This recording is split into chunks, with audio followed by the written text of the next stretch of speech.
Harappa valley के अंदर मौजूद है हम यहाँ पर। तो ये हड़प्पा साइट के आसार आपको दिखाए जा रहे हैं। तो इसके हवाले से मैं आपको बताना चाहूँगा कि हड़प्पा का नाम हड़प्पा क्यों पड़ा है। एक तो इसको कहा जाता है कि यहाँ पर दरिया जो है उसका पानी बहता था, तो दरिया के पानी के बहाव के अंदर ये आ जाता, तो बहुत सा रकबा उसके अंदर चला गया। तो हड़प लेना, कब्ज़ा कर लेना, तो उसमें दरिया ने इसका बहुत सा एरिया अपने कब्ज़े में ले लिया, इसके बारे में कहा जाता है, इसलिए इसको हड़प्पा कहा जाता है। दूसरा ये है कि हड़ बोला जाता है सैलाब को, तो यहाँ पर सैलाब बहुत ज़्यादा आता है, तो हड़ से हड़िया और फिर हड़प्पा बन गया। लेकिन नाज़रीन अभी असल बात जो आपको बताने की है वो ये है कि हड़प्पा के जो आसार हैं ये कब दरियाफ्त हुए और कैसे यहाँ तक लोगों की रसाई है। तो उसके बारे में आपको बताता चलूँ कि 1890 में जब मुल्तान लाहौर रेलवे लाइन बिछाई जा रही थी, तो उस वक़्त वहाँ पर तामीराती काम पे जो ठेकेदार लगे थे उनमें से एक ठेकेदार जो है वो ईंटें जो है वो वहाँ पर बरामद कर रहा था, लेकर जा रहा था। तो वहाँ पर जो लोग थे उन्होंने जब देखा कि ईंटें यहाँ पर लाई जा रही हैं, तो उन्होंने उससे पूछा, उसके बारे में रिसर्च की, तो उनको बाद में पता चला कि यहाँ पर हड़प्पा के मकाम पे वो जो ठेकेदार है उसको यहाँ पर ईंटों की कान मिली है, तो उसमें से वो ईंटें निकाल के ले जा रहे हैं। तो फिर 1920 के लगभग जो है हुकूमत वक्त ने इस पर कब्ज़ा कर लिया और यहाँ से नवादरात को और दीगर चीज़ों को निकालना शुरू किया। और यहाँ पर जब वो जैसे जैसे खुदाई करते गए तो चीज़ें यहाँ से दरियाफ्त होती गई, तो उन्होंने इसके ऊपर और बहुत ज़्यादा काम किया।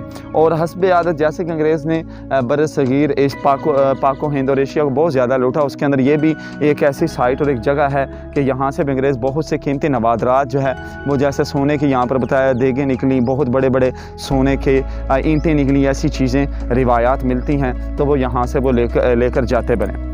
और साथ में नाज़रीन आपको मैं बताता चलूँ कि यहाँ पर इस कौम के यहाँ पे के जो लोग हैं उनके ऊपर कहा जाता है कि अल्लाह का अज़ाब आया था, इसलिए यहाँ पर कुछ मकानात ऐसे मिले हैं कि जिनकी छतें जो हैं वो नीचे हैं और जो उनकी बुनियादें हैं वो ऊपर हैं। और कहा जाता है इस कौम के ऊपर अल्लाह का अज़ाब आया था, इसलिए इनकी बस्ती को उलट दिया गया था।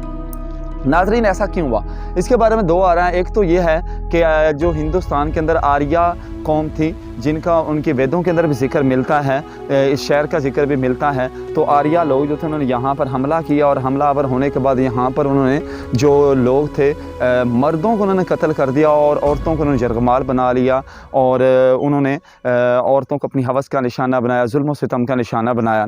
तो ये उनकी तबाही का सबब बन गया, तो अल्लाह ने पूरी बस्ती को लौट दिया।